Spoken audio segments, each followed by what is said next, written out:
Welcome back. You are listening to the Labor Forum here on WRFG 89.3 FM in Atlanta, and I want to remind all of you that the station can be heard obviously on a radio, although maybe not today, and so we are streamed online at wrfg.org. You also can hear us on your mobile apps. And we have here on the Labor Forum, you can actually watch us live as we do this program by going on the Labor Forum YouTube channel. And you can watch it later by going and seeing it after it's archived. So before we do our interview with Eunice, thank you very much for being here. I do want to just say that it was so fun this past weekend talking to people who came up to a WRFG table at a couple of events who were thrilled, I want to say thrilled, and happy to be able to tell somebody from the Labor Forum how much they love this program and love WRFG. So I said I would do a shout out, so here it goes. Kinta Grant, Brother Jerome Westpoint, a Republic sanitation worker. Tina Leatherwood, Daryl Lewis, Jimmy Rayner, Mo and Richard, and then Christine Jackson, who just says she loves Paul's history and has talked about how much she has learned from the program. So thank you so much. It really means a lot to all of us here on WRFG because, you know, we don't have these big budgets where our pictures are plastered all over bulletin boards and billboards and T-shirts and all the rest. We are, you know, we're just ordinary volunteers, and it means a lot when listeners appreciate the work that we do to bring you this information. So Paul is going to introduce Eunice to us. Okay, thanks Diane, and thank you Eunice for coming in. Thank you for having me.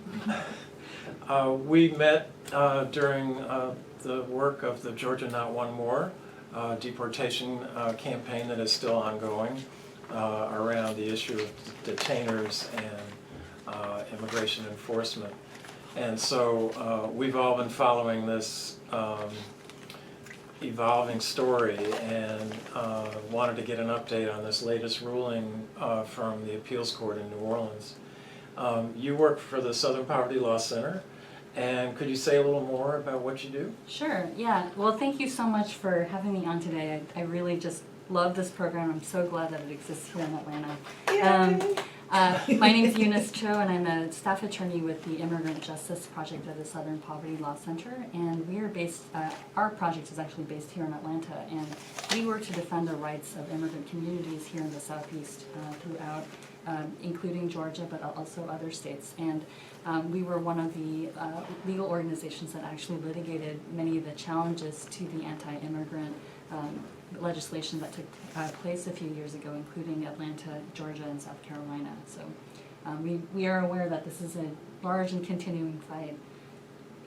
So could you kind of set the stage for what happened last week? How did we get to the point where that decision was, the executive order and just the whole history? Yeah, absolutely. So the background of the decision that happened last week, and the decision was, if many of you heard, was that there was a decision by the 11th Circuit Court of Appeals that basically stated that, I'm sorry, the 5th Circuit Court of Appeals that said that they would no longer, they would not enjoin the Obama administrative actions granting deferred action status to undocumented immigrants. And so just to set that up, in November 2014, President Obama announced what was called an Immigration Accountability Executive Action. And that program included new temporary immigration protections for many undocumented parents of U.S. citizens and lawful permanent residents. So these are folks who have lived here for many, many years and have had children who are U.S. citizens or legal permanent residents, but they themselves do not have documentation. And so in addition to that, President Obama introduced many technical changes to fix some of the outdated visa provisions in our immigration law.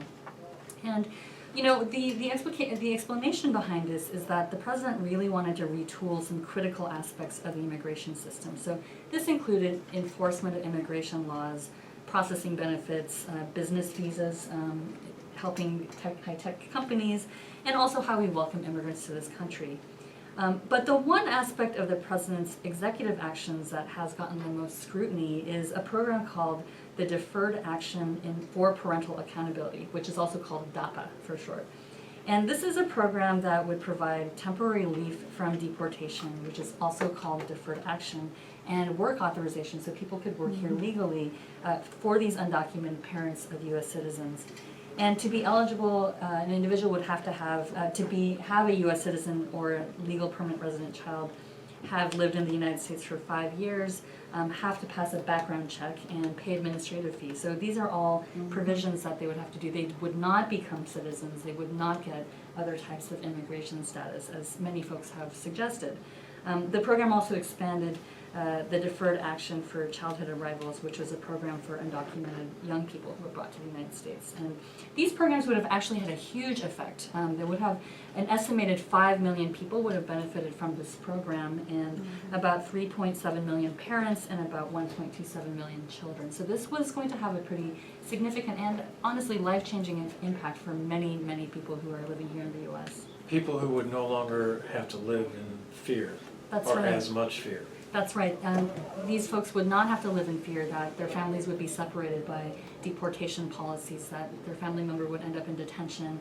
You know, we hear stories of kids who are separated from their parents just because their parents' immigration status, and they are living here in the United States today. So, yeah, it would have had a huge impact on many families.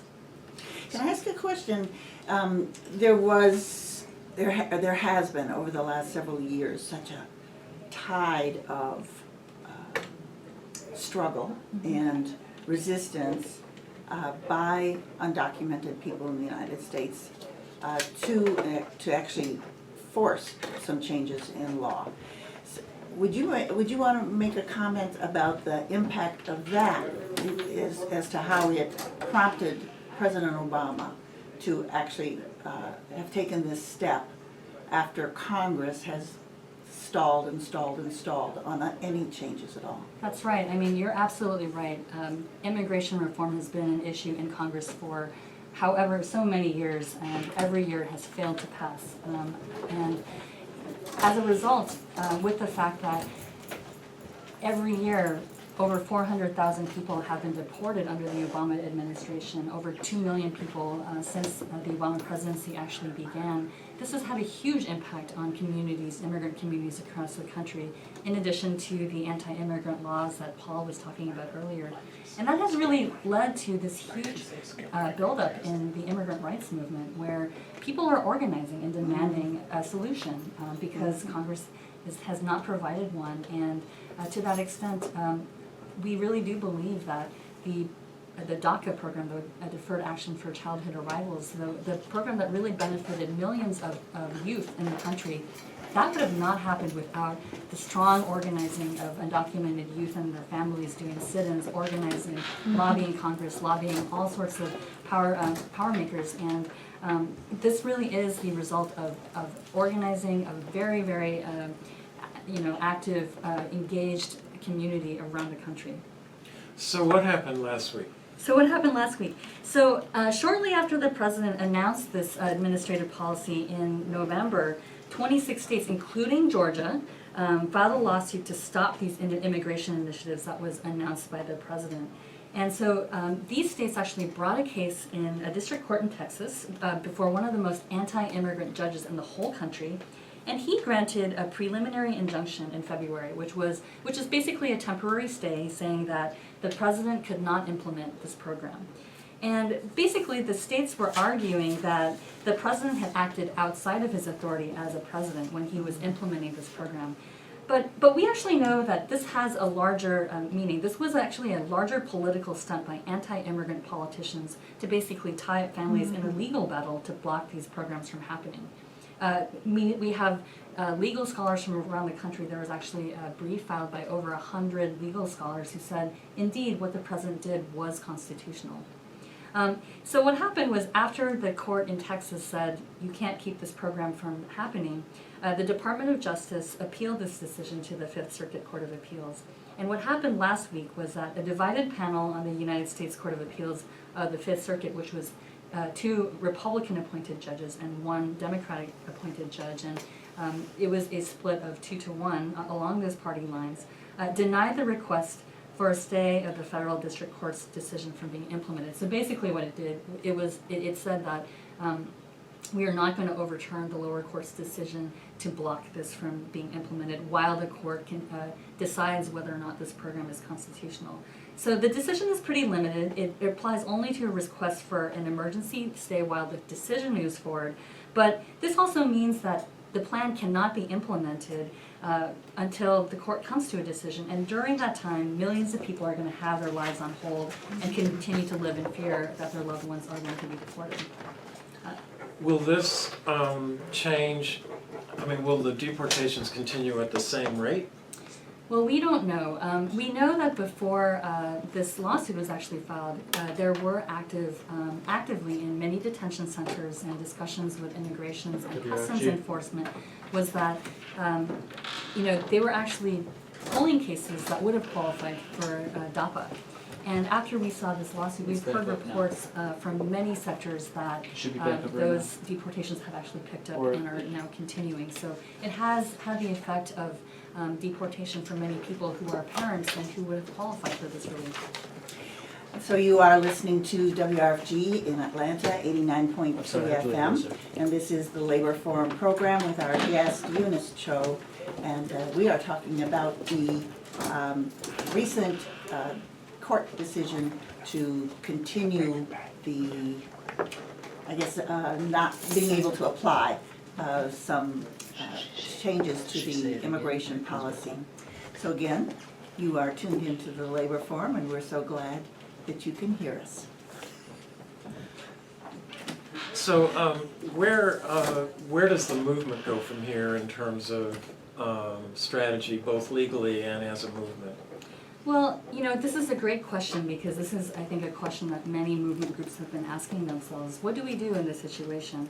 And I think communities have taken two different types of strategies. First, communities around the country, including here in Georgia, have been working with families to get people ready for the fact that when this program is implemented, people can be ready and are ready to sign up for the program. We really do believe that this lawsuit is a way to delay the program and to make people afraid of actually applying for this program. So a lot of community education to say that get your papers ready, get your information ready, get your money ready for when this program is actually implemented.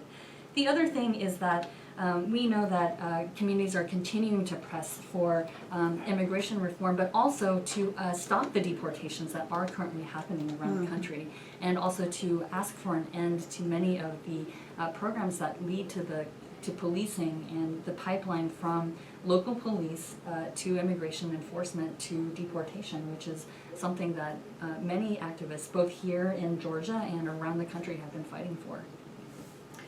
I was wondering, we've had many people on the program who've talked about related issues, the students who are trying to, get rid of this ban on allowing them into Georgia universities and colleges, and many others.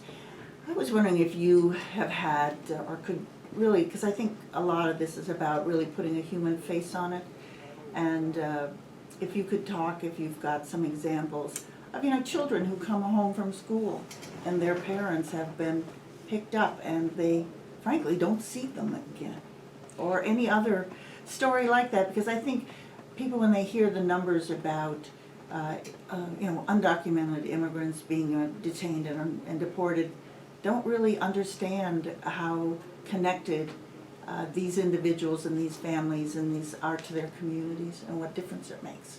Right, I think that's absolutely right. I mean, one of the most compelling things about, some of the most compelling voices that have come out around this fight for immigration reform and for immigration equality are the voices of children who have been affected by these policies. I mean, we know that here in Georgia, actually over 40,000 U.S. citizen children have lost their parents to deportation because of some of these detainer policies.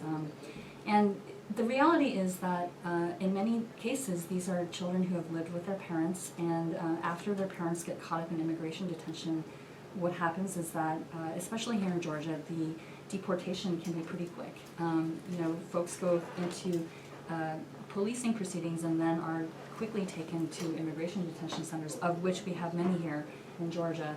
After that, we've heard stories where their parents are deported and kids are left in the care of relatives, older brothers or sisters, without the support of their parents to really to take care of the family.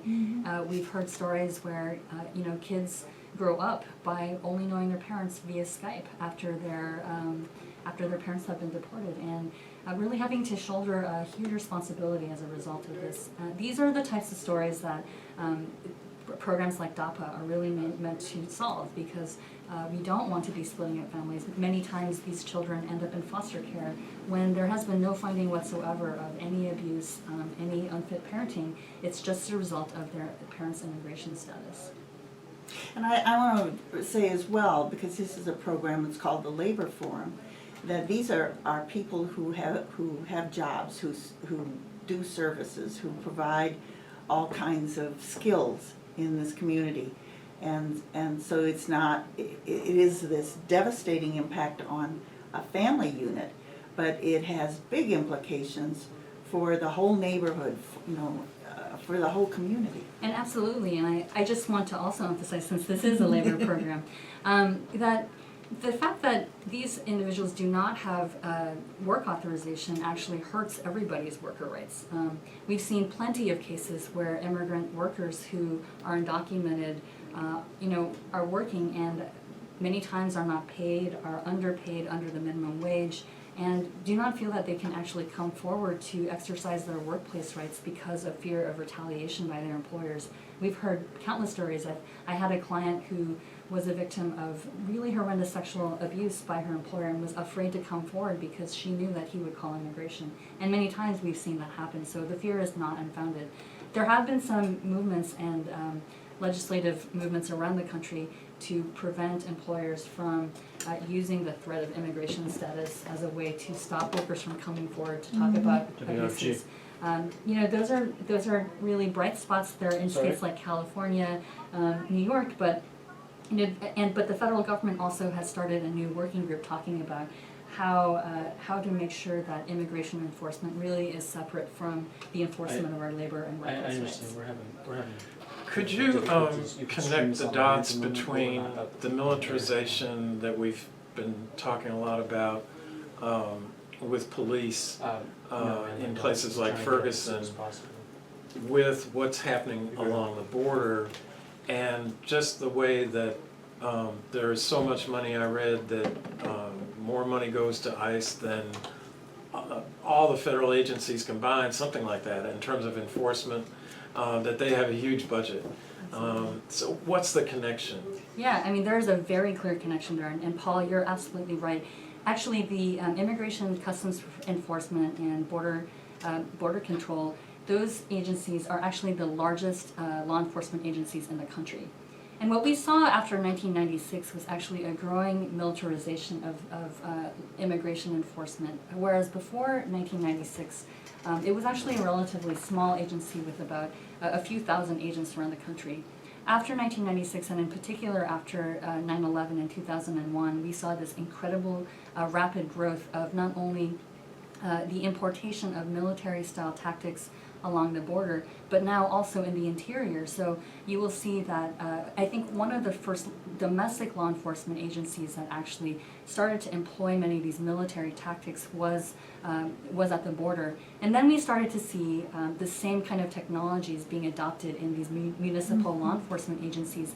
And that really gives rise to a lot of the issues that we saw in places like Ferguson, where we saw just the over-enforcement and with military-style tactics being used against civilian individuals. And when we think about immigration, it's actually a civil violation to be crossing the border without papers. It is not a criminal violation. And so when you see the conflation of the militarization of both tactics, supplies, as well as just the humongous growth of enforcement agents, both along the border, but also this growing collaboration between local police officers and immigration enforcement, we really see a growing pattern of that. Can I ask one more question? The whole issue of immigration.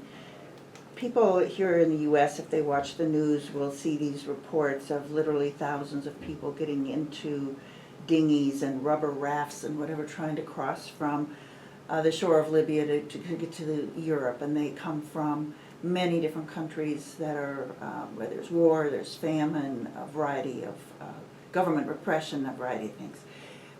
We did a report just at the beginning of this program about the country of Qatar, where the 2022 World Cup is, and that there's 1.5 million immigrant workers in that country, and that the conditions of those workers are more than dire. They are just totally inhumane.